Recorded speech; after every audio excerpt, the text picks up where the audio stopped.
Production sonore dans le cas du violon. On va essayer de mettre en évidence les principaux mécanismes acoustiques qui interviennent. On fera le lien avec le vécu des instrumentistes. Alors dans un premier temps, je vais taper sur mon expérience, mais donc là je m'appuierai sur l'expérience de M. Morin. On essaiera de placer le alto et le violoncelle dans la famille générale des instruments à cordes frottés comme le violon. On verra s'il y a des similitudes et des différences. Et enfin, on verra si l'approche physique qu'on a du violon peut apporter quelque chose à la pratique de la lutherie, s'il y a des gens qui sont intéressés à ça. Alors, le violon fait partie d'une famille générale d'instruments qu'on appelle les instruments à oscillation auto-entretenue. Alors, c'est pas le seul, il y a la flûte, la clarinette, les trompettes, etc. Et donc le violon. Alors, dans la littérature, si vous cherchez, ça s'appelle Self-Sustained Oscillators. Et il y a un schéma général dans un article qui a été proposé par McIntyre, Schumacher et Woodhouse, où en gros on peut toujours décomposer dans cette famille d'instruments une source d'énergie qui alimente un élément non linéaire, qui lui-même alimente un élément linéaire passif, mais avec un couplage important sur l'élément non linéaire. Alors, on va essayer d'identifier les différentes parties, bien sûr, dans le cas du violon. Alors, tout part dans la chaîne de production. La recherche a montré la chose suivante, que tout part de l'interaction entre l'archet et la corde, qui a bien sûr pour conséquence de mettre en mouvement la corde. Ceci se traduit par la mise en mouvement du chevalet, et puis on s'intéressera à quelque chose qui sera important pour nous, à l'évaluation du spectre de la force que la corde vibrante exerce sur le chevalet. À la suite de ça, suite au mouvement du chevalet, eh bien, l'ensemble du corps du violon, table et fond, est mis en mouvement, ce qui a bien sûr pour incidence de mettre l'air à l'intérieur du violon et à son voisinage en mouvement. S'ensuit une phase de rayonnement. Et puis dans ce qui concerne la perception de ce rayonnement acoustique, eh bien, là, ça jouerait un rôle assez important. Et puis, encore plus intéressant, mais je suis complètement novice, la mécanique, physiologie et la psychologie de l'audition. Alors, j'ai mis en vert en gros ce qu'on aura le temps d'aborder à peu près aujourd'hui. En rouge, ce qui serait, dans des vies futures, j'aurai l'occasion de faire ça. Et en orange, eh bien, ce qu'on va légèrement aborder. Alors dans le cas du violon, l'élément non linéaire, c'est essentiellement l'interaction entre l'archet et la corde vibrante. Et alors comme c'est non linéaire, évidemment, c'est assez complexe à traiter. À partir du chevalet, tout se passe comme si on pouvait, en première approximation, considérer que toute la chaîne sonore à partir du chevalet était linéaire. Malheureusement, on va voir que ce n'est pas forcément simple dans le cas du violon. Alors on va commencer par l'interaction entre l'archet et la corde. Alors on va donner une première description qui n'est plus forcément une description d'actualité, mais qui permet de comprendre de manière assez grossière ce qui se passe. J'ai lu dans un article que ce que j'allais dire c'était less than half a truth, qui veut dire à peu près moins que la moitié d'une vérité, mais voilà, ça permet de comprendre à peu près ce qui se passe.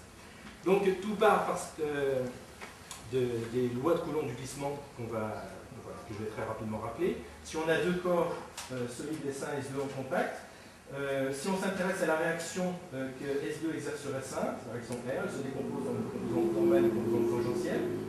On définit la vitesse de glissement de S1 par rapport à S2 comme étant la différence des vitesses des points géométriques I1 confondus avec I mais appartenant à S1 et du point géométrique I2 confondu avec I mais appartenant à S2.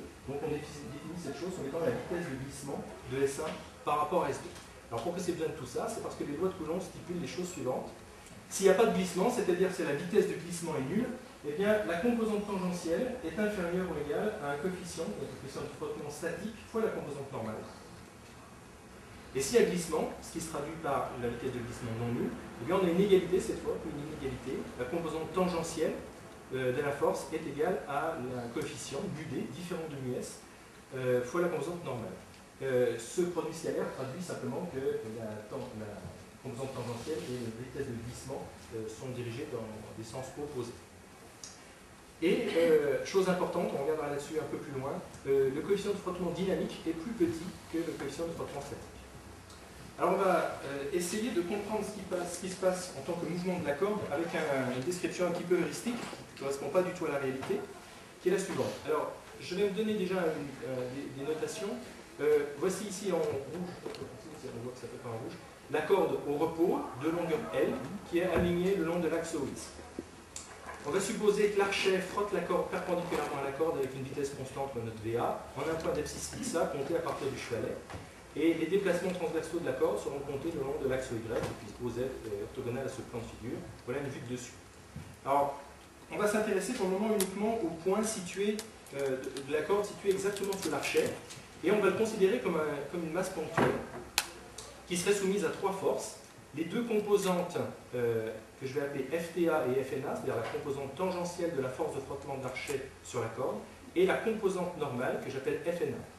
Et puis il y a la modélisation en quelque sorte de l'action du reste de la corde sur cette masse ponctuelle est modélisée par une force de rappel T qu'on suppose raisonnablement croissante avec l'écartement par rapport à la position du liquide. Alors j'introduis ici un petit problème de langage, à savoir que cette force verticale, les musiciens jouent un instrument à cordes, appellent plutôt ça la pression de l'archet, alors qu'on est bien sûr d'accord qu'il s'agit d'une force. Mais j'utiliserai le terme des musiciens, à savoir pression de l'archet. Alors on va commencer à supposer qu'on a une phase de non-glissement. Alors si un non-glissement, ça veut dire que la vitesse du point matériel qu'on a identifié, ce qui est situé sous la corde, a une vitesse constante et donc un mouvement rectiligne uniforme. Donc par le principe fondamental des dynamiques, nécessairement, la composante tangentielle de la force de frottement doit égaler à chaque instant la force de rappel. Et les lois de Coulomb nous imposent que cette quantité-là est majorée par μs pour la composante normale de la force de frottement. Et ce qui est intéressant de noter, c'est que ça, c'est une constante dans cette phase qui est imposée par le joueur par l'intermédiaire de sa pression sur l'archet, la pression de l'archet sur la corde.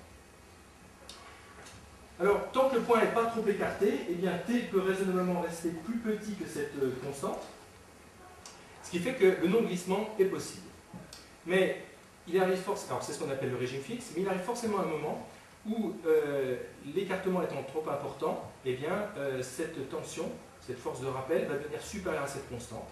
Alors il y a rupture du régime fixe, on dit qu'on libère la corde de l'influence de l'archet et commence une phase de glissement.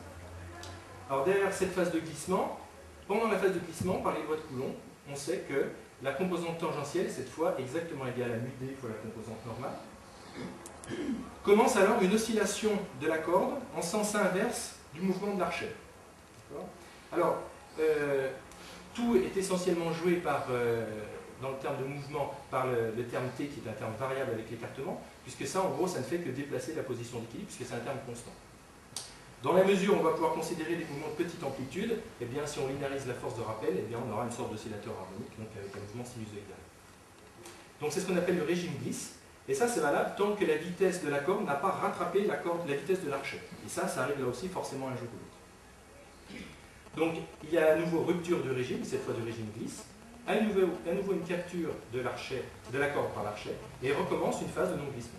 Donc finalement, on arrive à une succession de régimes fixes, glisse-fixe, et j'ai représenté ici les déplacements transversaux en fonction du temps. Donc pendant les régimes fixes, on a un mouvement rectiligne uniforme.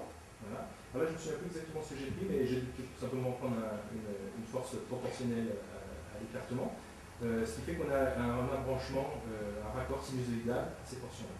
Donc là, on a la libération de la corde, et là, capture de la corde. Ça se répète. Alors, ça, c'était un moyen de comprendre à peu près ce qui se passe. Mais les choses sont un peu plus subtiles que ça, parce qu'en fait, là, on a affaire à un continuum de masse qui est réparti tout le long de la corde, et plus une masse ponctuelle sous l'archet. Alors, il y a de nombreux mouvements qui sont possibles, et parmi tous ces mouvements possibles d'une corde vibrante excitée par un archet, on va s'intéresser spécifiquement, dans le cadre du violon, à ce qu'on appelle un son musical, qui a été observé par Helmholtz au XIXe siècle. Alors, comme il était le pionnier dans cette matière-là, le mouvement qu'on va décrire porte précisément son nom, le mouvement de Helmholtz. Alors, je redonne quelques petites notations, donc c'est exactement les mêmes qu'avant, sauf que Helmholtz, avec un dispositif assez purement mécanique, où il avait associé un petit feuilleton de microscope sur un diapason qu'il pouvait exciter avec un électromagnétique, il arrivait à fabriquer des figures de lissage-joute d'observation d'un point particulier de la corde, d'abscisse petit x. Et à partir uniquement de ces observations-là, il a réussi à décrire complètement le mouvement de la corde. Alors le résultat, finalement, est assez simple. En chaque point de la corde, on a toujours le même type de mouvement. Alors, pas tout à fait avec les mêmes caractéristiques, mais on a toujours le même type de mouvement. On a une succession périodique de deux mouvements rectilignes pour n'importe quel point, pas forcément celui qui est situé sous la corde, mais n'importe quel point de la corde. Une succession de mouvements rectilignes dans le sens de l'archet, voilà, que j'ai indicé toutes les grandeurs correspondantes par plus pour dire qu'en gros c'est dans le sens de l'archet, donc une durée T+, une vitesse V+, Et puis, le complément, dans le sens opposé à l'archet, avec des grandeurs qui sont indicées par moins, avec une vitesse v moins négative. Alors il est bien évident que t plus plus t moins correspond à la période du mouvement.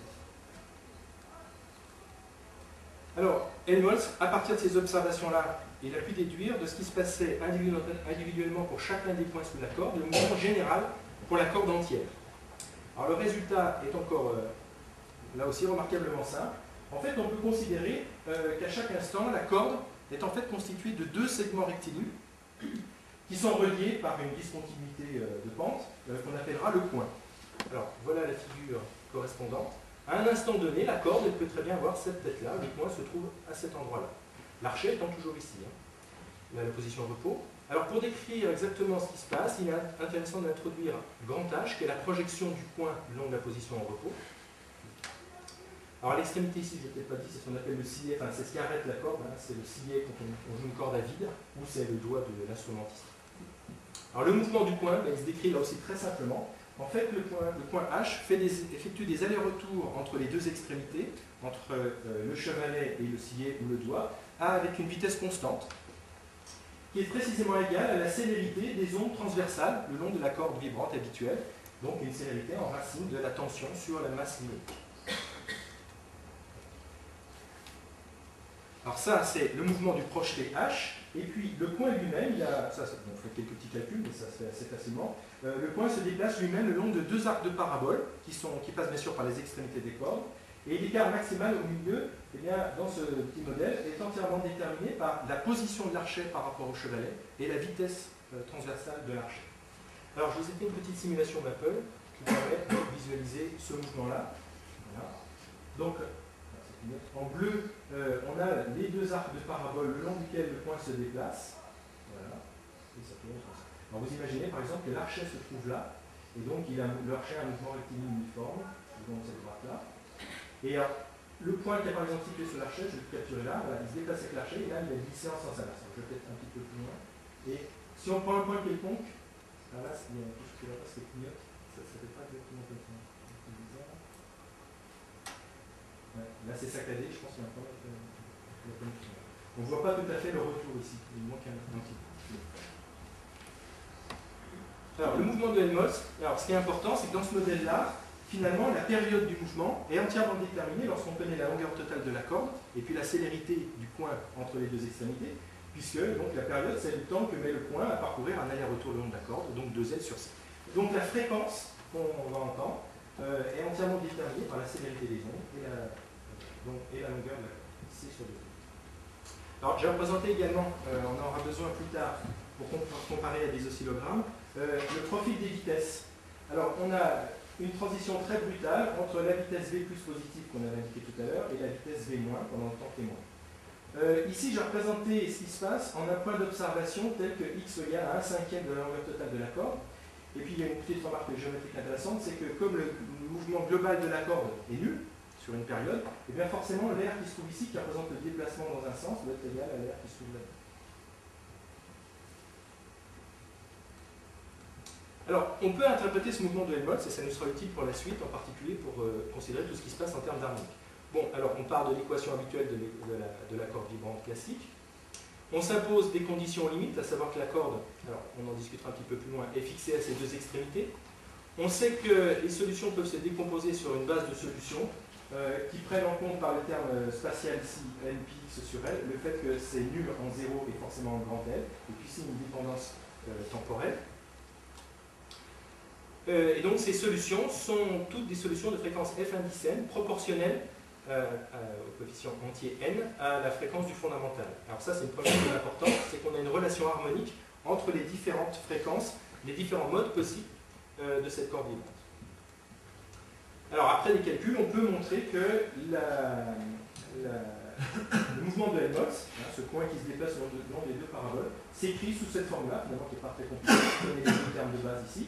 Et puis ce qui est important, c'est de voir que le coefficient qui correspond à l'amplitude de chacun des modes est proportionnel à 1 sur n carré, c'est-à-dire que ça décroît quand même relativement vite. Par ailleurs, ce que j'ai noté Y chapeau ici, c'est l'amplitude maximale, c'est celle qu'on mesurait au milieu de la corde. Alors une fois qu'on a décrit cette chose-là, on peut passer au spectre de la force au niveau du chevalet. Alors, on va donner d'abord le principe du calcul, ensuite une représentation temporelle, on verra la force, la représentation temporelle de la force, et ensuite une allusion au spectre correspondant. Alors, le principe du calcul est très simple. Le chevalet se trouve ici. Ce qui nous intéresse essentiellement, c'est la composante tangentielle au chevalet, sur O Y, de la force de tension qui s'exerce dessus. J'ai représenté l'archet ici. À un instant quelconque, cette corde fait un angle alpha avec une tension TE. Donc on voit bien que F0 c'est TE sinus alpha. Dans l'approximation, on peut considérer que l'alpha est très petit dans 1 radian. On peut écrire sinus alpha égale alpha égale tangente alpha. Et tangente alpha, c'est rien d'autre que la pente de la corde à l'instant considéré en x égale 0. Alors, on va revisualiser. Et là, ça va presque mieux.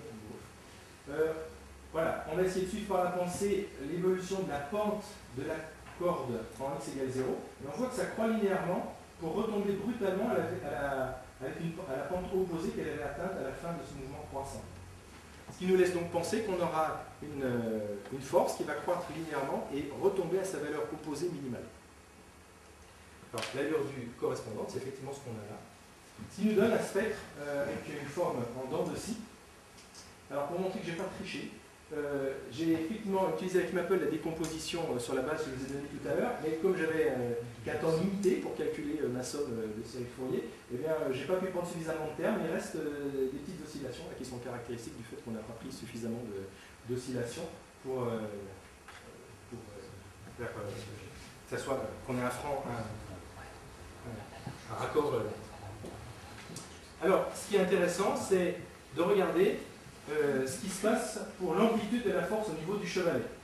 Alors, les calculs montrent la chose suivante, c'est que l'amplitude de la force au niveau du chevalet, c'est-à-dire les valeurs entre moins celle-ci et plus celle-ci qui sont prises par la force au niveau du chevalet, alors c'est proportionnel à la vitesse de l'archet, inversement proportionnel à la distance de l'archet, proportionnel à la longueur de la corde, et puis à ce terme-là qui indique l'impédance caractéristique de la corde.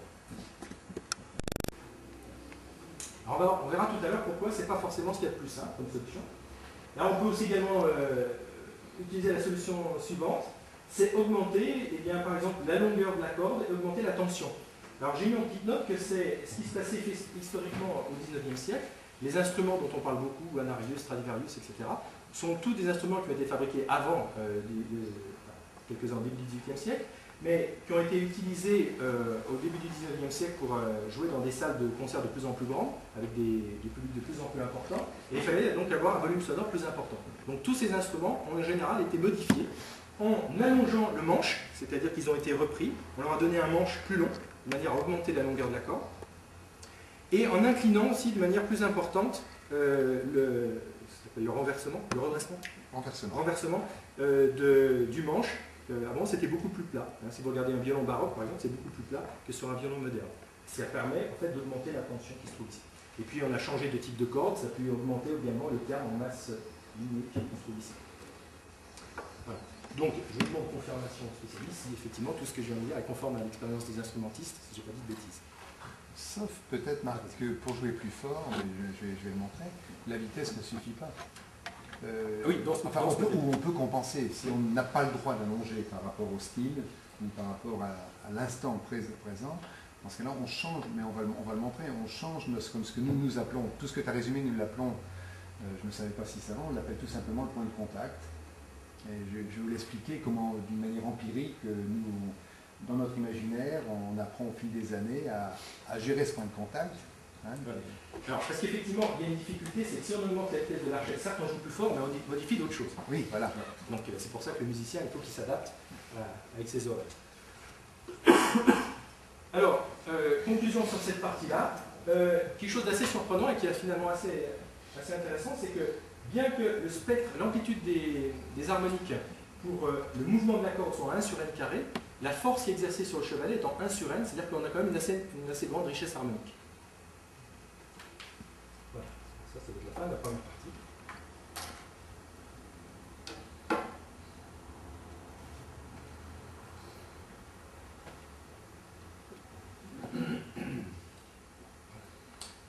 Alors, on va faire quelques remarques et puis étudier les limites de ce que je viens de dire. Alors, bon, quelques remarques. L'étude qu'on fait, en fait, est très complexe parce que, bien sûr, il y a d'autres mouvements possibles que le mouvement de Helmholtz. Alors, il y a la question des variations autour du mouvement de Helmholtz. Alors, Raman, dont je reparlais tout à l'heure, le Raman de l'effet Raman, a montré qu'il était possible, et puis je crois que ça a été fait expérimentalement, d'avoir un mouvement de Helmholtz avec deux coins qui se chassent l'un l'autre. Je ne sais pas ce que ça donne musicalement. Et puis il y a d'autres mouvements non musicaux. Alors par contre, la question intéressante qui se pose derrière, c'est quelles sont les conditions qu'il faut que l'instrumentiste doit imposer pour avoir un mouvement de Helmholtz, donc un son musical. Deuxième point, je voudrais insister sur la nécessité de la non-linéarité. Vous vous souvenez d'un petit bloc qui apparaissait avec un élément non linéaire. Eh bien, en gros, on a une source d'énergie continue, et puis si on regarde la façon dont cette énergie est répartie d'un point de vue acoustique une fois que le son a été produit, eh bien, on a un spectre harmonique avec déjà une fréquence fondamentale. Et puis donc, en physique linéaire, on sait parfaitement que ça, c'est absolument impossible si on n'a pas un élément non linéaire dans la chaîne. Alors, on va s'intéresser aux limites du modèle. Alors, tout d'abord, on va constater que le mouvement de Helmholtz est une solution du régime libre de la corde, et ça va amener quelques petits soucis. Ensuite, on va enfin s'intéresser à l'influence de la pression de jeu sur la pression de l'archet sur le son. Et puis on s'inquiétera d'une éventuelle inharmonicité des modes propres de la corde. Alors, comme j'ai pu décomposer le mouvement de Helmholtz sur la base habituelle des solutions du régime libre, eh bien, ça veut dire qu'en gros, il n'y a pas besoin de la force de l'archet pour mettre en mouvement la corde et le maintenir. Donc c'est assez paradoxal et assez inquiétant pour nous. Alors tout ça, bien sûr, c'est parce qu'on n'a pas pris en compte de phénomènes dissipatifs. Alors, pourtant, bien sûr, c'est des phénomènes dissipatifs qui existent. Il y en a qui sont là et on ne peut rien faire contre. C'est des dissipations internes à la corde, des frottements de l'air au voisinage de la corde, ça c'est étudié par Stokes. Et puis par contre, une dissipation qui est fondamentale pour nous, c'est le fait que de l'énergie est transmise via le chevalet à la cavité résonante. Alors cette énergie est essentiellement transmise par le chevalet qui joue un rôle de filtrage qu'on évoquera un petit peu plus loin. Et si on n'avait pas ça, eh bien en fait on entre dans rien. Alors j'en ai pas ici, mais on pourrait utiliser ce qu'on appelle un instrument qu'on appelle un monocorde, c'est-à-dire que c'est juste une corde tendue, on aurait pu jouer de cette chose-là, vous verriez que, vous entendriez qu'on entend rien en fait. Enfin, le son est très très faible sans la qualité vibrante derrière. Alors, je reviens sur l'aspect non linéaire et sur l'apport d'énergie. Je me suis intéressé à la chose suivante. Pendant la phase fixe, on peut s'intéresser au travail de la force de la composante tangentielle de la force de frottement. Alors, ce travail, on peut que je le majorer d'après les lois de Coulomb. Alors, ce que j'ai représenté par Y chapeau de XA, c'est l'amplitude du mouvement au niveau du frottement de l'archet. Donc, je peux juste le majorer par la valeur maximale fois le double de l'amplitude qui correspond à un aller dans le sens de l'archet. Et puis, pendant la phase de glissement, eh bien là, on peut exactement évaluer ce travail, puisque ce terme-là est constant et puis que le déplacement total est connu. Alors si on fait la somme de ces choses-là, et si on veut effectivement apporter de l'énergie à la corde, eh bien on s'aperçoit nécessairement que μd doit être plus petit que μs.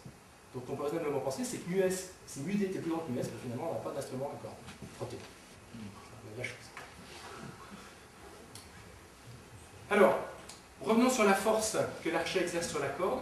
Alors, le pionnier en la matière, c'est Raman qui a écrit une énorme monographie, mais qui n'a pas terminé parce qu'il a été attiré par d'autres travaux en optique qui lui ont valu le prix Nobel. C'est dommage qu'il n'ait pas continué sur le violon, parce qu'il aurait trouvé des choses intéressantes.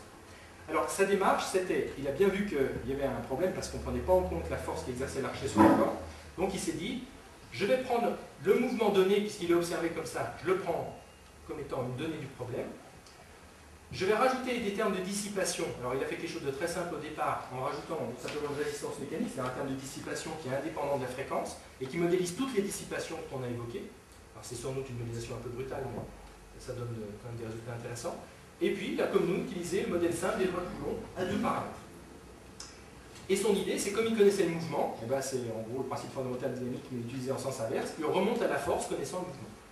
Alors le résultat intéressant qu'il obtient, c'est la chose suivante. Première chose, il est nécessaire d'exercer une pression minimale pour obtenir le mouvement de Helmholtz. C'est-à-dire que si on n'appuie pas assez fort sur l'archet, eh bien on n'arrive pas à avoir le son musical de Helmholtz. Il a même quantifié tout ça, et il a, c'est son modèle, il a montré que, alors ce petit symbole là, tout le monde ne connaît pas forcément, ça veut dire proportionnel, donc la force minimale normale à la corde, donc la pression de l'archet, est proportionnelle à la vitesse de l'archet et au carré, inversement proportionnelle au carré de la distance de l'archet au chevalet. Autrement dit, c'est-à-dire que à distance donnée, plus on joue, plus il faut appuyer fort pour espérer atteindre le mouvement de Helmholtz. Et puis, plus on joue près du chevalet, plus c'est vrai aussi. C'est-à-dire que c'est un problème assez délicat. Alors, c'est un accord avec le vécu des instrumentistes. Ça aussi, j'espère ne pas m'affirmer. Et surtout, c'est conforme à des expériences, des études expérimentales. Alors, il avait fabriqué un dispositif assez rigolo d'archet automatique, mais en fait, il fixait l'archet et il faisait déplacer le violon sous l'archet. Et en mettant des masses dessus, etc., il arrivait à maîtriser la pression de jeu. Et puis, il arrivait à voir à partir de quand il pouvait avoir un son musical. Et donc, on a des mesures qui confirment à peu près cette dépendance-là. Ce n'est pas vrai pour il me semble, pour toutes les valeurs de XA, mais c'est vrai un assez bon accord. Alors, autre souci, autre limite du modèle, finalement, cette pression de l'archet, on a vu qu'elle intervenait, parce qu'il faut dépasser un certain seuil pour avoir le mouvement de Helmholtz, mais ce qui est assez bizarre, c'est qu'elle n'intervient que dans la valeur maximale de la composante tangentielle, qui va être à l'origine de la capture ou de la rupture de la libération de la corde sous l'archet. Mais ce qui est très embêtant, et ça, c'est le instrumentiste dira lui-même, c'est qu'on sait bien que si on appuie plus fort sur la corde, on ne va pas simplement jouer plus fort, on va modifier le timbre. Et actuellement, ça n'apparaît absolument pas dans notre modèle. Donc on va essayer, alors c'est ce que j'ai dit, comme ça, c'est que cette pression d'archet n'a aucune influence sur la répartition de l'énergie entre les différents harmoniques du son. Et ça, donc, c'est contraire au vécu des instrumentistes. Alors, celui qui s'est intéressé à ça, c'est un autre grand nom qui s'appelle Schelling, qui a écrit un article fondateur qui s'appelle The Bowing String on the Player. Donc bowing, en fait, on traduirait ça par corde frottée, je crois corde archetée, mais c'est à frotter.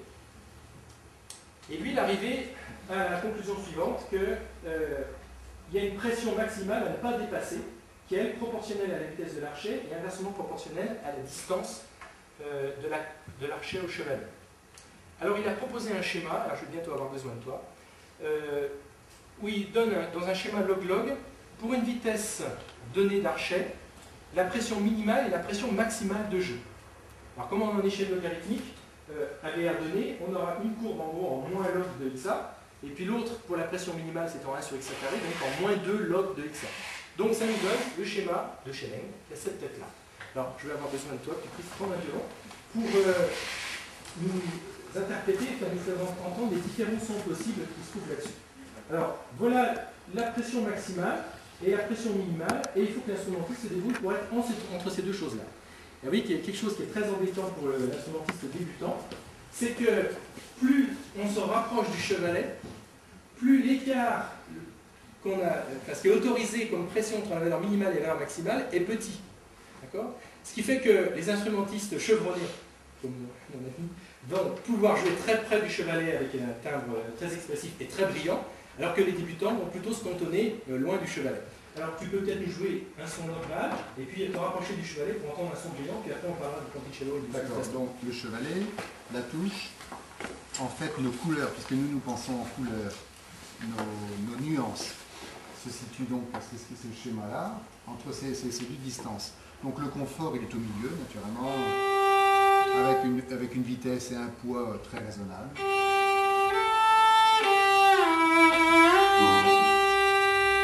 Là, ça c'est très pâle.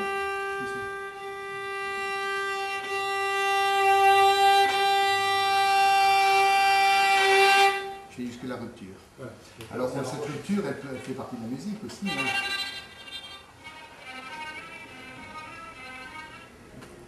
Donc ça se rapproche du jeu qu'on appelle sul ponticello, c'est-à-dire près du chevalet, ce qui donne ce timbre particulier. Et puis on a dans les partitions des fois des annotations complètement différentes, on voit un timbre complètement différent, qu'on appelle sul tasto, ça veut dire jouer sur la touche, c'est-à-dire la partie en ébène, ce qui donne un son complètement différent.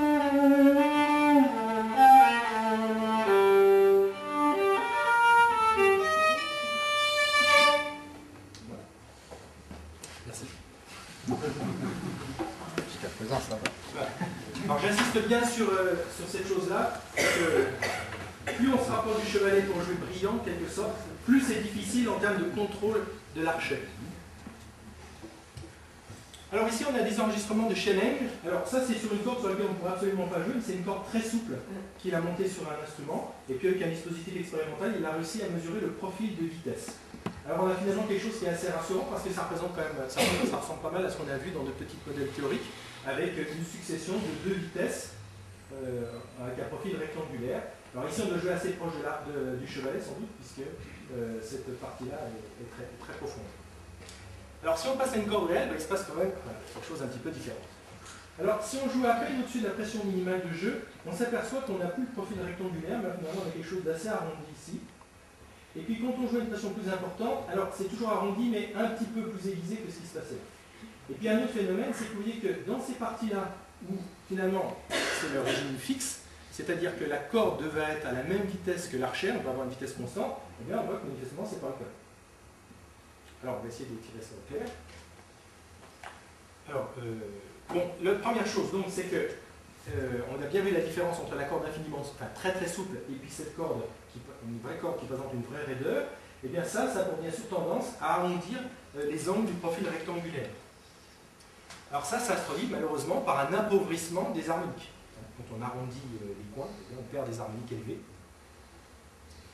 Et au contraire, on a vu qu'en augmentant la pression, on pouvait réalimenter en quelque sorte dans le timbre des harmoniques élevées. Et ça de deux façons.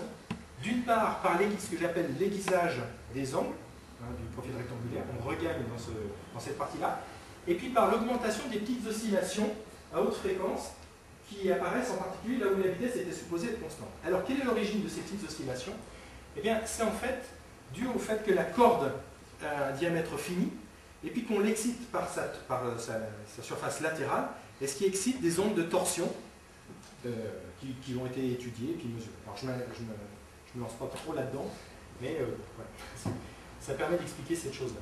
Et alors, quelle est la différence? C'est que la vitesse qui est constante, c'est la vitesse de surface. Elle serait vraiment à la vitesse de l'archet. Par contre, la vitesse qui a été mesurée par l'oscillogramme, c'est la vitesse du centre de la corde. Voilà. Alors, ce que je voulais dire là, c'est qu'avec cette modification du profil de vitesse, eh bien, on est un petit peu rassuré sur le changement de couleur, justement, avec la pression de l'archet. Alors, un autre grand nom apparaît maintenant, c'est dans la physique du violon. Il a écrit aussi un ouvrage monumental qui s'appelle The Physics of Violin. C'est Lothar Kremer, un Allemand. Alors lui, il a une vue un petit peu différente du mouvement de la corde. Il a décrit un algorithme, en termes d'anglais c'est round trip of the rounded corner, qu'on pourrait traduire par l'aller-retour du coin arrondi. Alors, lui, il voit précisément les choses de la façon suivante. Il s'intéresse vraiment à l'évolution du coin au cours de ces allers-retours entre le doigt ou le sillet et puis le chevalet, en s'intéressant précisément aux phénomènes de réflexion qui ont lieu sur le chevalet, à ce qui se passe, à la modification du profil du coin lorsqu'il passe sous la corde ou qu'il est libéré, et puis pareil de l'autre côté lorsqu'il arrive sur le doigt. Alors, il a pris un algorithme assez sophistiqué où il prend en compte la raideur de la corde qui a tendance à arrondir le coin au cours de son passage, au cours du voyage, dans le retour, avec des termes de dissipation. Et puis lorsque le coin arrive sous la corde, sous l'archet, il a tendance à s'aiguiser. Il prend par ailleurs une caractéristique de frottement plus réaliste qui dépend de la vitesse relative entre l'archet et la corde. Nous, on avait un modèle très simpliste avec simplement deux paramètres, μs et μd, et je vous donnerai une allure de caractéristiques un petit peu plus relative. Alors, il arrive à des choses qui sont tout à fait satisfaisantes en termes de prédictibilité de phénomènes. Alors, en particulier, un phénomène qui s'appelle le flattening effect. Avec son algorithme, il arrive à expliquer que si on appuie suffisamment fort, le coin va être capturé un petit peu plus tôt qu'il n'aurait été à une pression inférieure et relâché un petit peu plus tard. Ce qui veut dire que dans son voyage, lorsqu'il fait un aller-retour entre le chevalet et le sillet, eh bien, il va rester en quelque sorte plus longtemps sous l'archet. Ce qui fait que le voyage total va être un petit peu plus long qu'il n'aurait été, avec une pression plus faible. Alors, ce qui se traduit par quoi? C'est que le temps de voyage est plus long, la période est plus longue, donc la fréquence est plus élevée, plus basse. D'accord? Alors, en anglais, abaisser un son en mettant un bémol sur une partition, un bémol en anglais ça dit flat, et donc on a un phénomène qu'on appelle le flattening effect. Voilà. Le voyage du coin est plus long, c'est ce qu'on appelle le flattening effect, une monologisme traduire ça par bémolisation. Alors, tu veux essayer? Oui. J'arrive que sur l'accord de... Oui, c'est pas facile à faire. Donc, alors, attends, je t'interromps juste 2 secondes. Ce qu'il va faire, c'est qu'il ne va rien bouger, il va simplement modifier la pression de son archet sur la corde. Et c'est tout.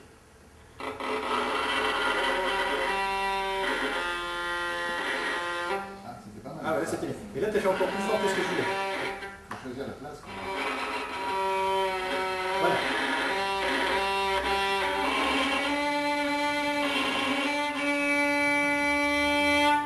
Voilà. Alors, cet effet-là, il peut s'interpréter comme étant le flattening effect.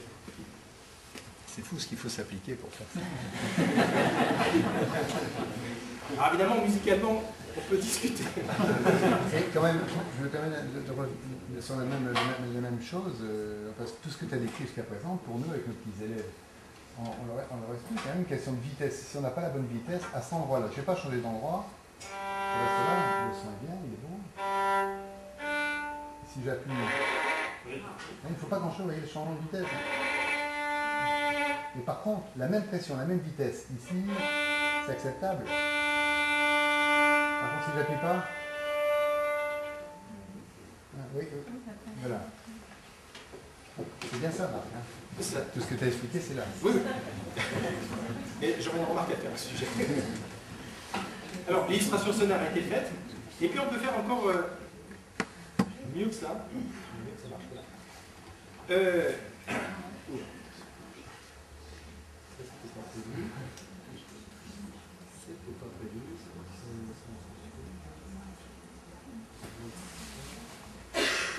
Voilà, on y arrive.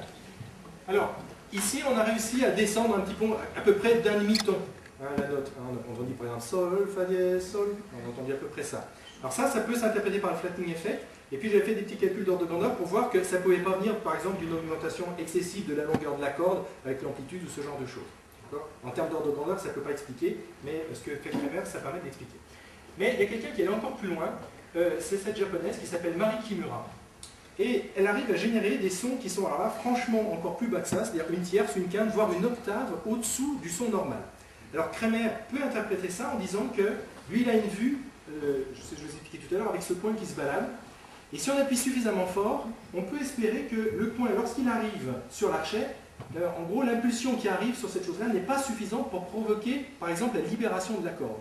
Donc, le point va repartir en sens inverse et subir un certain nombre de réflexions jusqu'à pouvoir libérer enfin nouveau la corde. Donc là, ça rallonge énormément le trajet et dans des rapports rationnels, ce qui permet d'obtenir des sons en tierce, en quinte ou en octave dessous. Alors, je vous ai préparé quelques exercices sonores. Alors, j'ai été très méchant, j'ai demandé à Bernard d'essayer, et c'est manifestement absolument horrible à faire. Oui, très difficile. J'ai l'impression, parce que bon, j'ai vraiment essayé, j'ai l'impression qu'il faut un violon qui se rapproche plus du baroque, que la barre d'harmonie soit moins tendue. Parce que le violon moderne, comme celui que je joue, il a trop de tension pour faire ce que fait cette charmante japonaise. À mon avis, il y a un réglage ou de cordes. Peut-être qu'avec des cordes baroques, peut-être que ça marcherait mieux. Alors, on va essayer d'entendre des extraits sonores. Alors, est-ce que tu pourrais nous jouer juste le début de ces deux... C'est là, et tu t'arrêtes, tu fais ça pour nous montrer où tu t'arrêtes. Voilà. Et là, si on voulait faire ça, on ne pourrait pas descendre encore. On est coincé parce que là, ça s'arrête au sol. Mi, ré, mi, si, sol. Et là, c'est cuit. Puis après, si, mi, c'est impossible. Eh bien, elle est derrière. Voilà. Alors, j'ai mis le son. Ça, c'est pas possible. Voilà. Donc, vous avez entendu qu'elle descendait bien plus bas que le sol à vide du violon. Bon. Alors, elle a écrit un autre petit caprice.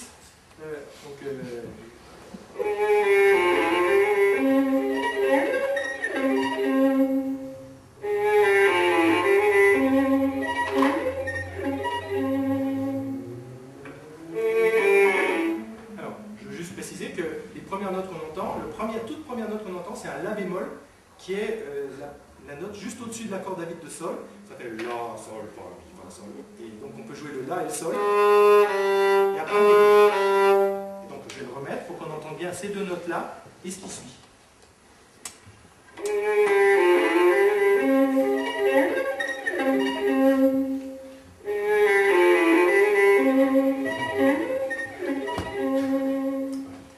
à côté l'autre caprice, qui fait penser un petit peu à la musique de Paris, Texas, si vous vous souvenez de ça. Alors là, il faut sans doute faire quelque chose d'assez fort, parce qu'il faut arriver à faire l'effet, c'est jouer en double corde, il faut arriver à le faire sur une corde, mais pas sur l'autre.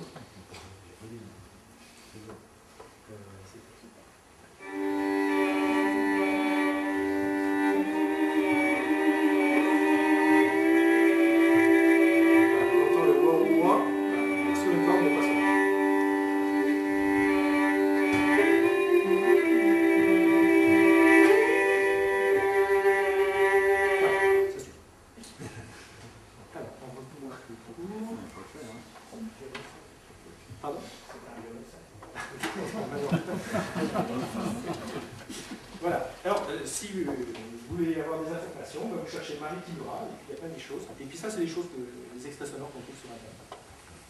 Alors, troisième limite du modèle, je vous ai dit qu'on allait s'inquiéter d'une éventuelle inharmonicité de la corde.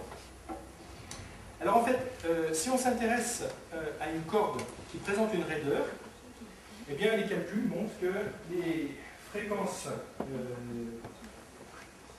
des modes propres de cette corde vibrante eh bien, ne sont plus proportionnelles simplement à f1 par le coefficient qui se trouve ici, mais il y a un terme correctif, 1 plus jn carré, avec le j qui est proportionnel au module Young de la corde. Donc on va déjà, la première source d'inquiétude, c'est que les cordes, les modes propres de la corde ne sont plus en relation harmonique. Ça, c'est la première chose. Deuxième chose, eh bien, il est évident qu'en fait, le chevalet, on le dira ça plus loin, ne constitue pas du tout une extrémité mobile. Alors, on a le modèle de Kremer qui permet d'expliquer, de prendre en compte ces choses-là, c'est des calculs pas très compliqué. Tout se passe en fait, tout se passe comme si la longueur de la corde qui était effectivement vibrante était une longueur variable en fonction de la fréquence. Alors, il modélise, Kremer, l'extrémité du chevalet par une masse ponctuelle avec un amortisseur et puis un petit ressort.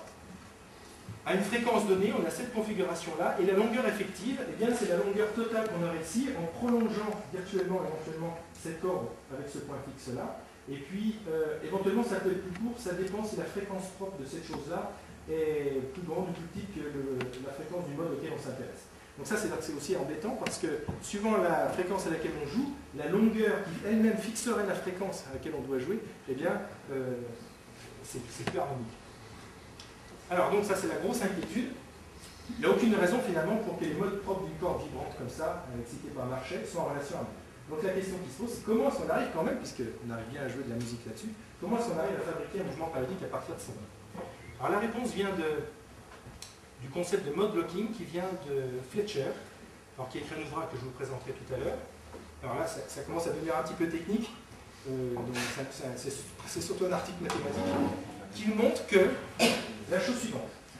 Si on a des couplages entre des modes qui sont pas harmoniques, mais pas trop harmoniques, pas trop inharmoniques, par des couplages qui sont pas trop non linéaires, mais quand même non linéaires, eh bien, on arrive à trouver des solutions qui soient mathématiquement rigoureusement périodiques.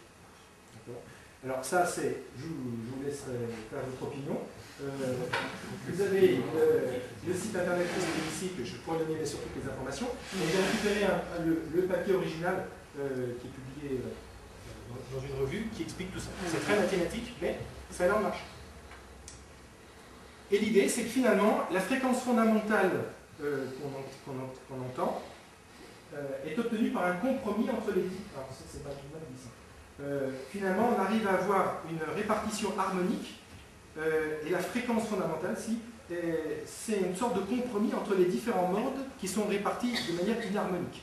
En gros, on décale un petit peu tous les modes, mais de manière à ce que ça soit aligné suivant la répartition harmonique. Alors, là, je me permets une boutade, c'est que j'ai eu la chance de faire la musique de chambre avec Bernard Lopin, et je me souviens d'une séance qui était le lendemain d'une séance d'œnologie, où j'ai eu droit à quelques pics du genre bon, là tu joues faux, mais là tu exagères. Et voilà, ben, ma réponse c'est que finalement il y a un miracle permanent de la justesse et que j'étais manifestement pas dans les conditions nécessaires pour pouvoir prendre en compte tout ce qui se passe ici pour pouvoir jouer juste. Voilà. J'ai du temps à trouver une réponse. Alors, je voudrais quand même montrer qu'il ne faut quand même pas trop s'écarter de la relation harmonique. Alors, je vais jouer du violon pour une fois. J'ai fait la chose suivante, c'est que j'ai rajouté un petit peu de scotch. Alors, j'ai dû prendre 2% de la masse de la corde vibrante ici, je l'ai passé au 3/8. Et alors ça a pour effet de décaler les modes propres, donc c'est un exercice classique de colle, dans lequel on rajoute une petite masse et puis on calcule les nouveaux modes vibrants correspondants. Ne vous inquiétez pas du coton, c'est pour autre chose. Voilà. Et on va voir si on arrive à fabriquer un son. Alors je vais le faire, puis tu essayeras. Puis... Alors, donc, je joue pas du violon. Donc ça c'est la corde de sol normale. Puis après je vais passer sur le ré.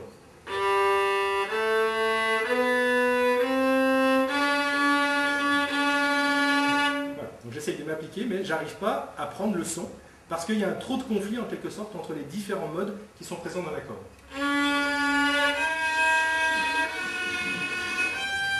Voilà. Donc maintenant, Bernard, tu vas essayer, et puis tu le filmes bien, comme ça on pourra le faire chanter.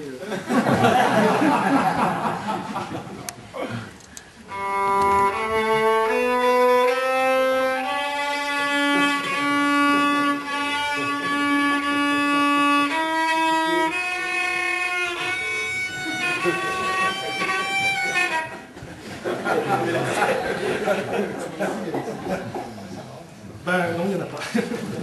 Enfin, pour certaines notes, on peut y arriver, mais on n'a pas de son. En fait, on a très peu de son. Jamais quand on est chanteur. Ah, je voulais lui faire une blague un jour comme ça, mais c'est trop visible, Scott. Il faut trouver une solution, c'est moins visible. Ouais, donc distorsion sonore était pas. Alors, il existe d'autres types d'ondes. Alors en particulier, des ondes longitudinales le long de la corde. Alors ça a une importance pour le professeur, parce qu'il faut qu'il explique aux élèves pourquoi on lui demande toujours de tirer l'archet perpendiculairement à la corde. Alors peut-être que tu peux jouer, je ne sais pas si tu joues vraiment en exagérant, si on entend quelque chose, si on entend vraiment une dégradation de la qualité sonore. Tout à fait. Ouais.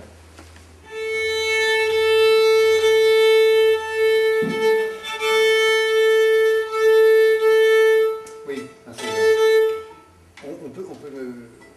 on peut très bien jouer aussi sans être parallèle. Il y a parfois, on fait volontairement, mais on ne joue pas parallèle pour envoyer un peu plus de... Peut-être je vais l'expliquer. Les premiers violons de quatuor à cordes, par exemple, la quatuor de Beethoven, vous vous souvenez du quatuor Amadeus. Le premier violon, si on amenait voir nos élèves voir le premier violon du quatuor Amadeus, le lendemain à la classe, ils disaient « Mais monsieur, on joue bien, si bien en jouant...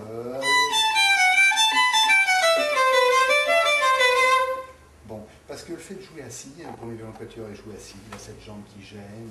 Finalement, il adapte sa technique pour faire ça. Il compense certainement autrement. Mais par contre, ça va bien dans les coups d'archet un peu à la Bach. Ça apporte du détaché. Si je m'applique, vous voyez ce que je fais là dans mon bras droit pour rester parallèle.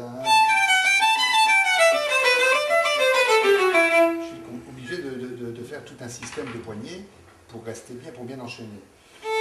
Si je fatigue un peu, que je cherche la facilité, c'est pas si mal non plus dans du détaché. Donc, essaye de traduire.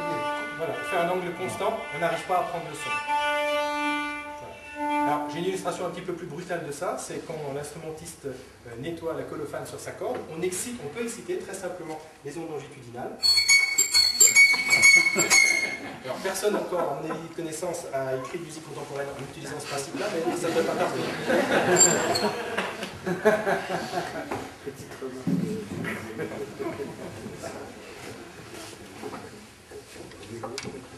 Voilà, alors vous avez pu constater donc, que la fréquence était beaucoup plus élevée pour ces ondes longitudinales. Et l'exemple de la nettoyage de colophane. Alors, je vous avais promis une caractéristique plurialiste qui est utilisée par Kremer. Voilà. Donc plutôt que d'avoir une droite horizontale qui correspond aux coefficients mudés et puis cette indétermination pour le régime fixe avec une valeur maximale égale à US fois NA, eh bien il prend une dépendance avec la vitesse relative. Alors, je vous explique un petit peu. Ça c'est la vitesse de la corde, ça c'est la vitesse de l'archet. Dans le mouvement de la corde, la vitesse est toujours inférieure à la vitesse de l'archet, sauf inférieure ou égale. Et puis en fait, plus on s'éloigne, plus la vitesse relative en valeur absolue est grande, moins la force de frottement est importante. Et puis, on a essayé de faire des mesures expérimentales, et puis alors les choses sont devenues encore beaucoup plus compliquées, parce qu'on s'est aperçu qu'il y avait une hystérésis, c'est-à-dire que si on essayait de reconstruire la succession des points qui étaient du point de fonctionnement, en quelque sorte, dans cette caractéristique, eh bien, on n'avait pas le même trajet à l'aller au retour. Donc là, ça donne des choses beaucoup plus compliquées. C'était déjà compliqué. Alors, on en a fini pour la corde. On va passer à ce qui est au niveau du chevalet. après le chevalet. Voilà. Donc là, on va aborder enfin la partie linéaire. Alors dans cette partie linéaire, le cœur du fonctionnement, c'est l'ensemble chevalet-âme-barre. Alors je vais préciser un petit peu pour ceux qui ne connaissent pas ce que c'est que l'âme et la barre. Le chevalet, je pense que vous le connaissez, mais je vais vous montrer ça. Parce que ça joue un rôle d'interface entre la corde et la qualité résonante. Alors, vous avez ici une première représentation. Alors je donne un petit peu les termes en français parce qu'on va s'en servir par la suite. La plaque du dessus, c'est ce qu'on appelle la table d'harmonie. La plaque du dessous, c'est ce qu'on appelle le fond. Les côtés, c'est ce qu'on appelle les éclisses. On a ici le manche. Voilà. Toute cette partie-là, c'est ce qu'on appelle le chevillé, dans lequel on trouve les 4 chevilles. En haut, la volute. La partie noire ici, c'est la touche. Là, on a le cordier, le chevalet. Et puis les deux éléments importants que j'ai nommés ici, il y en a un premier qu'on appelle l'âme. Donc je vais détailler tout ça. C'est une petite barre qui est placée à l'intérieur et qui relie la table et le fond. Et là, vous voyez un luthier en train de le mettre, c'est-à-dire que pour le luthier, c'est pas facile à mettre parce que c'est une fois que le violon est construit qu'il faut glisser avec ce qu'on appelle une pointe aux âmes, qu'on pique dans l'âme. Il faut l'enfoncer là-dedans et puis réussir à la caler. Et puis on a également une barre, donc c'est une petite poutre, si j'ai expliqué ça, qui est située sous la table. Alors, pour que vous voyez bien ce dont il s'agit, voici un demi-violon. Voilà. Sur lequel vous allez pouvoir vraiment voir ce que c'est qu'une barre. Et puis voilà une crêpe. Donc une crêpe, c'est un violon sans valeur, donc c'est pour ça que je vous donne sans remords, dans lequel vous pourrez voir l'âme en place. Alors vous noterez en particulier la place, je vais expliquer tout ça. L'âme se trouve du côté de la corde aiguë, et la barre se trouve du côté des notes graves. Voilà, donc je ne te le montre pas. Voilà. Et puis éventuellement un chevalet si vous voulez visualiser. Un violon qui est accidenté et qui a une fracture du côté de l'âme, c'est un violon qui perd 50% de sa valeur. Parce que quand il y a une fracture de ce côté-là, du côté de la petite corde, ça c'est... Il peut très bien sonner, on va lui mettre une pièce, mais il sonnera aussi bien qu'avant, mais il a perdu 50% de sa valeur. Si vous avez un Stradivarius au grenier et qu'il a une fracture d'âme, c'est dommage pour vous. Ah, voilà un autre schéma. Donc c'est une vue éclatée, on voit bien la barre qui se trouve ici.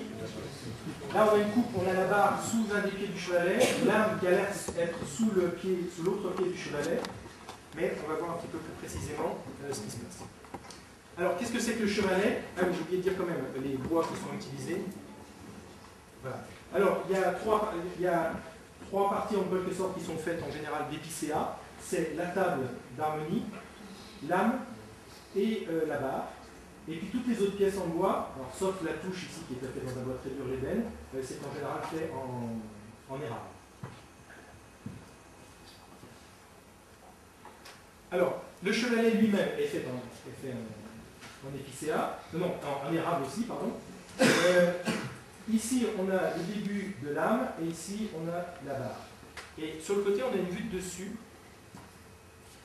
Et on peut préciser la position des différents éléments. Donc là, c'est cette petite colonne qui est placée sous le pied des cordes aiguës du chevalet, qui passe dans cette petite encoche, mais c'est situé un petit peu en retrait du pied du chevalet, c'est-à-dire du côté du bas du violon, hein, du côté du menton.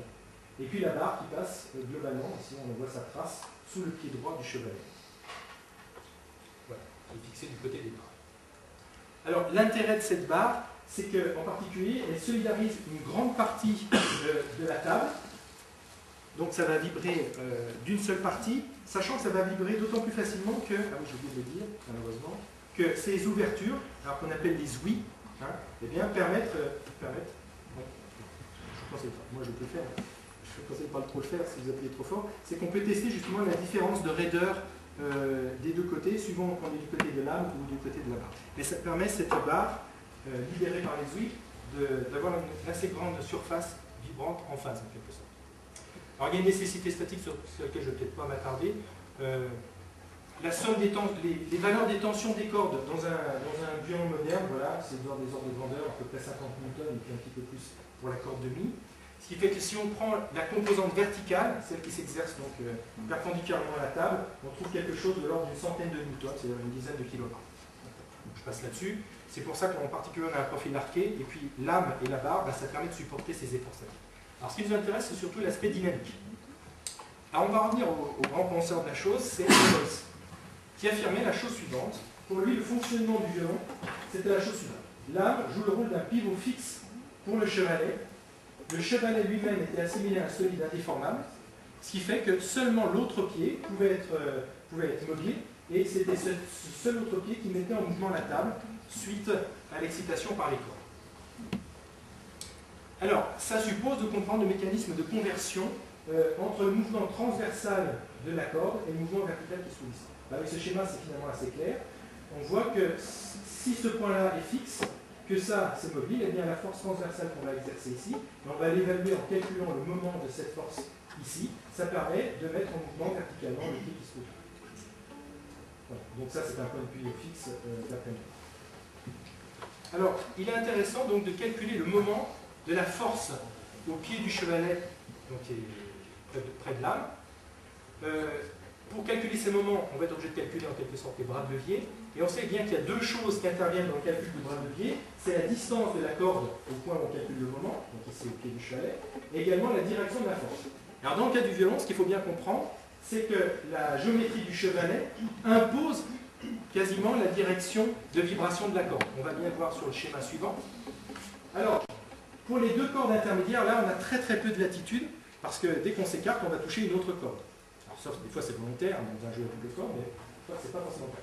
Pour les deux cordes extrêmes, le mi ici et le sol là, on a un petit peu plus de latitude.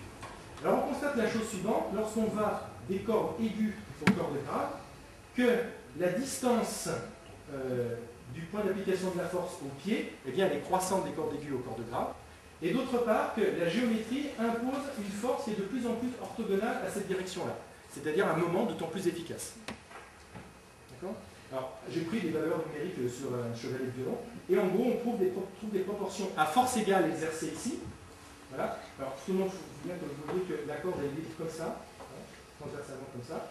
On trouve, si on prend 1 pour la corde qui correspond à la corde aiguë, des rapports 1, 1,3, 1,7, 2. C'est-à-dire que pour même force, en gros, on a une excitation double pour même force jouée sur la corde grave plutôt que sur la corde la plus aiguë. Alors, quelles conséquences ça a? Eh bien, c'est qu'on voit que la force égale, l'excitation du mouvement au niveau de la barre, c'est-à-dire des basses, est d'autant plus grande que l'on joue sur notre grave, ce qui va permettre d'exciter d'autant plus facilement les modes qui présentent, les modes de vibration du violon en général et de la plaque supérieure en particulier, qui présentent un ventre de vibration au niveau de la barre et un nœud au niveau de l'arc.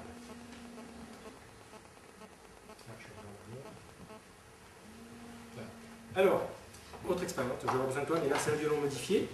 Alors, pourquoi est-ce que j'ai fait ce petit calcul? C'est que ça permet, il y a dans le panel d'outils nécessaires, enfin utiles pour le violoniste, il peut jouer une même note sur différentes cordes. Alors, des fois, il y a des contraintes techniques qui font qu'on joue telle chose de telle façon plutôt que telle autre, mais parfois, c'est un effet musical qui est recherché. Hein, par exemple, si on prend Cigane de Ravel, c'est sur la corde de sol,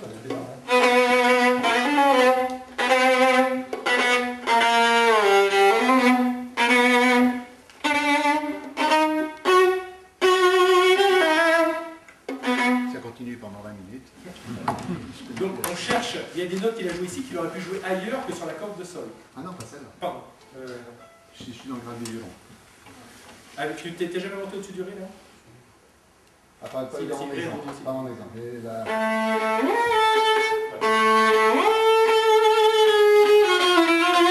Bon, si je veux avoir l'effet de Zigane, je fais... Mais si je fais ça dans Beethoven, je fais...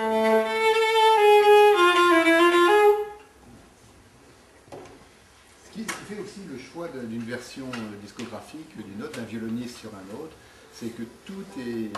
Il n'y a pas une note qui n'est pas choisie. Voilà. Alors, ce que je voulais expliquer là, c'est que donc, on peut comprendre pourquoi, à cause de ces calculs de moments différents, quand on joue une même note sur deux cordes différentes, on peut exciter des modes de vibration différents et donc avoir des couleurs différentes. Alors, j'ai préparé la chose suivante, c'est-à-dire que c'est le violon de côté là, c'est que deux cordes de sol, une montée à sa place normale et l'autre montée sur la corde de mi.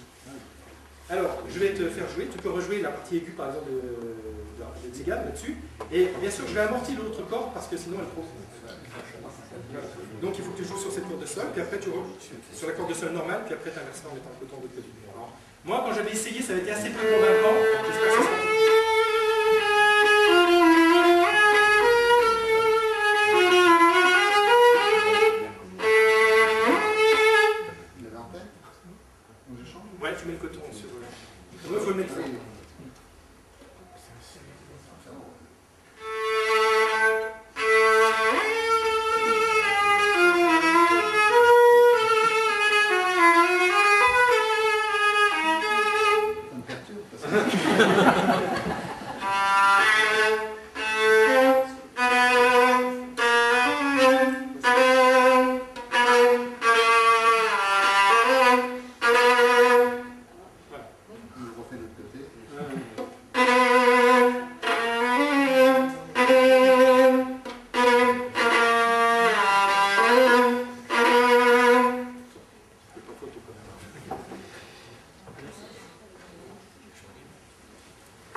ce qu'avait donné Helmholtz. Alors souvent, quand on a un père fondateur qui donne des indications, on s'y tient pendant très longtemps avant de s'apercevoir qu'il fallait peut-être s'écarter un petit peu du dogme. Alors en fait, les expériences montrent que l'hypothèse de Helmholtz sont un petit peu trop restrictives. Des mesures ont montré que les deux pieds du cheval étaient mobiles et que suivant la fréquence à laquelle on joue, on a en gros un point de pivot qui peut se balader entre les deux pieds du cheval. Mais globalement, je crois que ça ne change pas tellement les conclusions. Alors, les modes de vibration que peut présenter le violon, quels sont-ils? Alors, le pionnier en la matière, c'est quelqu'un qui s'appelle Saunders, un Américain, qui s'est mis en condition de jeu pour établir ce qu'on appelle la courbe de réponse du violon. Alors, il a fait les choses suivantes. Il a pratiqué un jeu réel avec un archet aussi fort que possible. Il a fait une mesure de ce qui était vraiment rayonné avec un enregistrement par microphone. Et puis ensuite, il a analysé les partiels. Alors, dans l'article, c'est assez émouvant de l'entendre dire qu'il est très content de bénéficier d'un des premiers analyseurs de spectre analogique qui était à l'époque, c'était en 1937. Donc, il n'arrête pas de remercier M. Hall qui lui a prêté ce truc-là tout au long de l'article. Il était très content de pouvoir faire ça. Mais enfin, ça lui prenait quand même pas mal de temps, même avec ses critères. Alors, voilà ce qu'il a pu représenter. Ce sont des intensités sonores, en quelque sorte, en fonction des notes qui sont jouées. Alors, c'est les notations des notes à l'anglaise, avec le A qui représente la corde de La, le G qui correspond au Sol, et puis les petits ronds qui sont dessous, ça correspond aux notes, aux cordes à vide. Donc vous avez le Sol, le Ré, le La et le Mi. Puis après, c'est toutes des notes qui sont forcément jouées. Alors, lui, il a eu la chance d'expérimenter sur les Stradivarius, et donc pas sur l'espèce de violon qui vous est passé. Voilà. Et puis, il a établi une sorte de moyenne. Alors, quel sens on peut donner à cette moyenne? Ça pourrait se discuter, mais ce qui est intéressant, c'est que lui et ses successeurs ont pu tirer de ce genre de courbe les principaux traits communs de ce que c'est qu'un violon. Alors, la première chose, c'est la présence d'une résonance qu'on va appeler à zéro, on ne sait pas pourquoi, aux alentours de 280 Hz, et vous pouvez déjà noter qu'elle est proche de la corde de Ré à vide. Une deuxième résonance importante, qu'on appelle W, au voisinage de la deuxième corde à vide là. Alors, il y en a une troisième ici, qui est aussi importante, mais qui est mise un petit peu de côté. Et puis on peut noter qu'au-delà de 4 milliards, finalement, on a quelque chose d'assez plat. Ce n'est pas représenté ici, mais sur le gravure précédent, vous avez peut-être vu qu'à partir de 4 milliards, enfin 4000, 5000, une réponse très très faible. En gros, c'est ça le profil d'un violon. C'est-à-dire que si on veut avoir quelque chose qui sonne comme un violon, il faudrait que ça ait cette tête. Alors on va étudier ces différentes choses. Alors, la résonance A0, c'est une résonance principale de l'air qui est enfermé à l'intérieur du violon, du type résonateur de Helmholtz. Et W, alors le A c'est pour air, et le W c'est pour wood, c'est la main wood resonance, donc c'est un des modes fondamentaux de vibration de la table du violon. Alors la terminologie, c'est la terminologie historique de Saunders, qu'il faudra préciser un petit peu plus tard. Alors qu'est-ce que c'est qu'un résonateur de Helmholtz? Eh bien c'est ça. Voilà. Voilà. Le fait que parmi tous les modes de résonance de la cavité, il existe un mode en général le plus bas, qui est nettement privilégié quand on l'excite. Le petit bruit blanc comme ça. Et on peut assez facilement, avec un raisonnement très simple, trouver la fréquence caractéristique de cette chose-là. Alors, le résonateur de Helmholtz, c'est en gros une cavité fixe de volume V constant, un col de hauteur L donné avec une section A. Et tout se passe comme dans le calcul. Si on pouvait considérer que la masse d'air qui se trouve ici, c'était un point matériel dont la masse totale serait la masse volumique fois la hauteur fois la section, qui vibrait sous l'influence d'un ressort, dont la raideur peut se calculer en faisant une hypothèse d'évolution adiabatique de ces choses. Alors, je passe le calcul, peu importe. Et ce qui est intéressant, c'est que la fréquence qu'on trouve, elle s'exprime de cette façon-là. On a une expression qui est la vitesse du son, et puis la géométrie du système. Alors, on fait le calcul avec le violon, et avec ici une particularité, c'est que la hauteur de col vibrante est assez faible, elle fait que 3 mm. Alors j'ai pris des dimensions qui sont dans la littérature du volume et de la section, la vitesse du son à la température normale, et on trouve une fréquence très élevée de 700 Hz. Alors pourquoi ça? C'est parce qu'en fait on a largement sous-estimé la masse d'air vibrante. Ce n'est pas uniquement les 3 mm dans l'épaisseur de la plaque. Et là c'est un autre grand nom de la physique, Lord Rayleigh, qui s'est intéressé à cette chose-là. Il a montré que dans les cas des cavités sans col, toutes plates, eh bien, il fallait rajouter une touche pascale, comme ça nommait une longueur delta L oscillante supplémentaire, qui est donnée par cette formule-là, où R c'est le rayon de l'ouverture circulaire. Alors ce que j'ai fait comme petit calcul, c'est que j'ai pris des ouïes circulaires qui donneraient la même surface que les ouïes du violon. Ça donne un delta L de 2,7 cm et une fréquence de 240 Hz, qui se rapproche de 280 Hz qu'on a vu sur la courbe tout à l'heure. Mais en fait, les choses sont plus compliquées parce que dans ce résonateur de Helmholtz, pour faire le calcul, on suppose que le volume, les parois qui limitent ce volume sont fixes. Mais dans la réalité, dans un violon, ce n'est pas le cas. Les parois sont non rigides.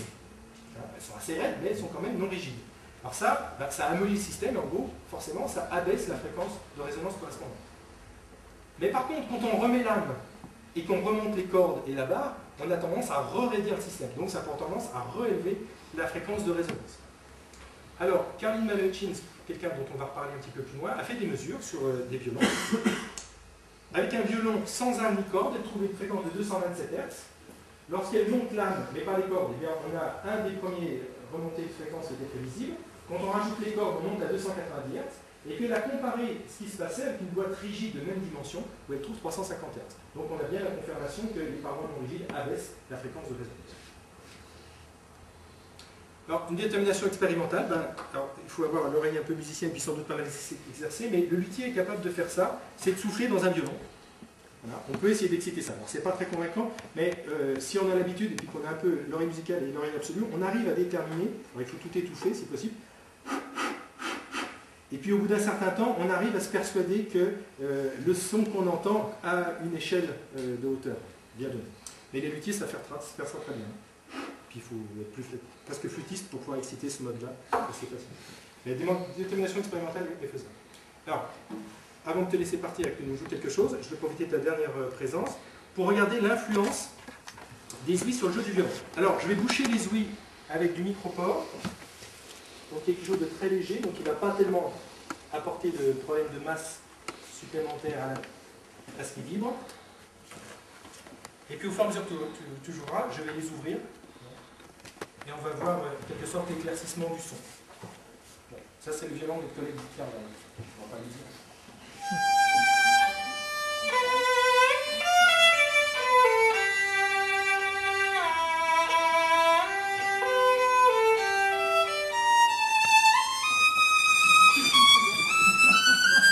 Faut que tu t'arrêtes sur le jardin. Voilà, on va en enlever une. Ah, voilà, comme ça je vais l'enlever.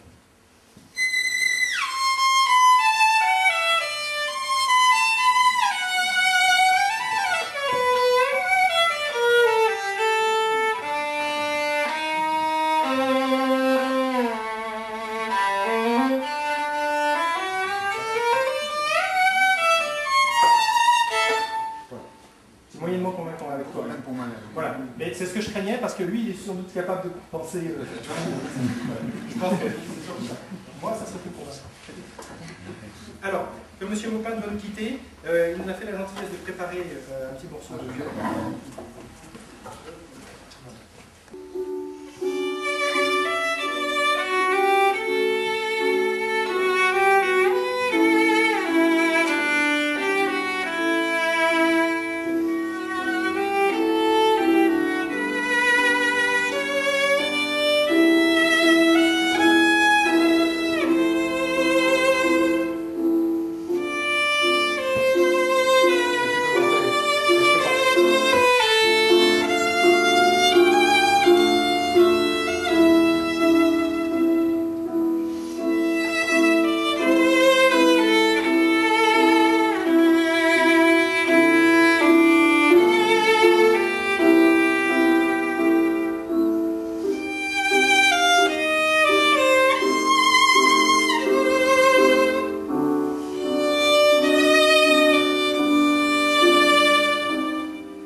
une des caractéristiques du violon.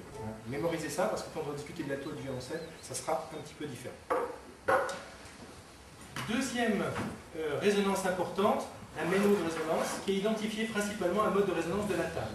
Alors voilà le schéma de résonance de vibration correspondant. L'âme se trouve ici et la barre est représentée là. Et on voit bien qu'on a un ventre de vibration assez important au niveau de la barre, et puis ici, le petit zéro, veut dire que tout ça, ça vibre quasiment pas. Et d'après le mécanisme qu'on a évoqué précédemment sur le fonctionnement du chevalet, eh bien c'est un mode qui est assez facile à dire.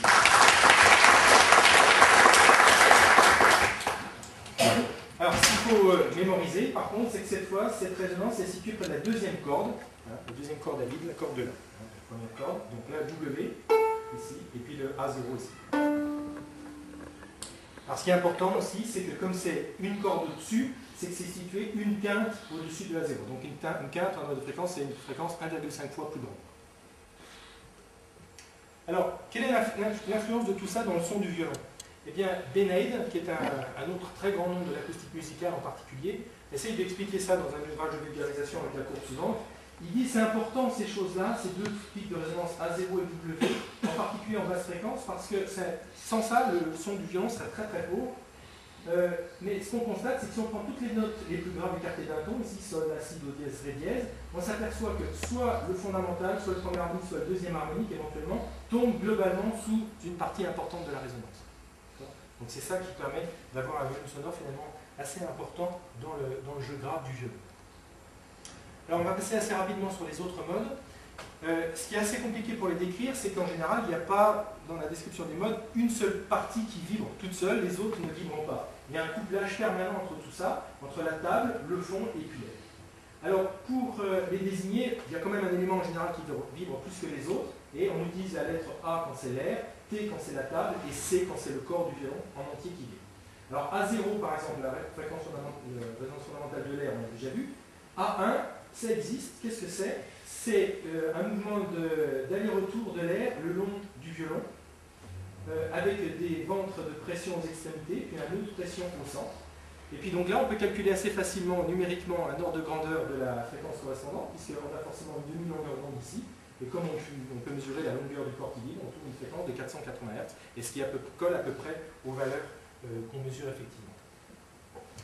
Pour le mode T1, on a un mode de la table toute seule. Alors ici, on a la table, c'est-à-dire la plaque du dessus, et le fond.